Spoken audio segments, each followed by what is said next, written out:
doubt I can tell you anything you don't already know. It's been almost 3 centuries since they drove my people into exile. All I know is the story of their origins. What they were when we created them, and how they turned on us. Interesting. The geth were originally created to serve as an automated manual labor force. Initially, their intelligence was as limited as any VI. Over time, we made small modifications to their programming to allow them to perform more varied and complex tasks, bringing them closer and closer to true AI status. How come the Council didn't step in and stop you? This wasn't true AI research. We may have been skirting the bounds of the law, but we never did anything that was actually illegal. The changes were so insignificant, so gradual, that we were able to control them. Or so we thought. But one thing we underestimated was the power of the neural network. 1 million geth thinking simultaneously created an inherently unstable matrix. So the geth share brainpower?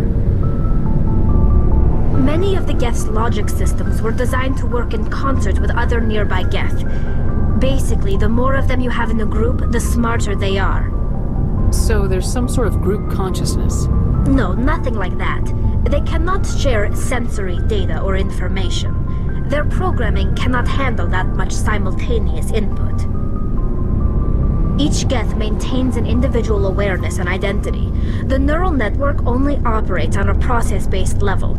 It's basically the synthetic equivalent of a subconscious. But when they're in close proximity, they can coordinate low-level functional processes, freeing up more capacity for original or independent thought. That doesn't make any sense. I'm probably oversimplifying. The geth are incredibly advanced and complex creations. All you need to know is that they get smarter when they gather in large numbers. As we built more and more geth, their effective intelligence became more sophisticated, more abstract. One day, a geth began to ask its Quarian overseer questions about the nature of its existence. Am I alive? Why am I here? What is my purpose? As you can imagine, this caused a near panic among my people. I don't see what's so bad about those questions.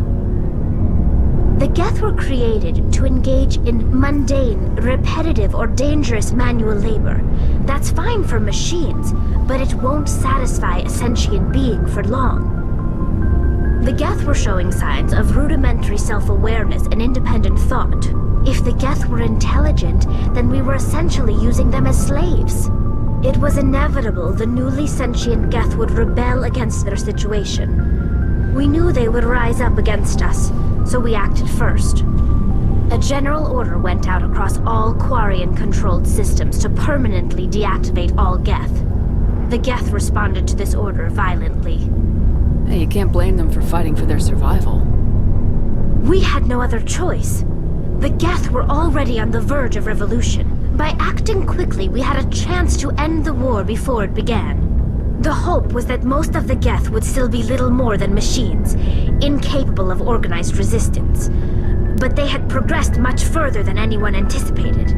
The war was long and bloody. Millions upon millions of Quarians died at their hands. In the end, we were forced to flee our own homeworld.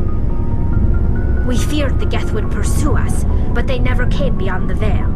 Now we drift through space, exile searching for a way to reclaim what was once ours. It's hard to feel sorry for you. Your ancestors tried to wipe out another species. We made a mistake when we created the geth in the first place, but we did not make a mistake when we went to war against them. If we had not acted, they would have wiped us out. They're a synthetic life form. They have no use for organics. None. Why do you think they cut themselves off from the rest of the galaxy? Why do you think they've killed every organic being who's ever tried to contact them? They didn't kill Saren. What does that tell you? The geth are not innocent victims in all this. They're the enemy. They want to destroy us. Not just the Quarians. All organic life. That's why they've joined up with Saren. And that's why we have to stop him.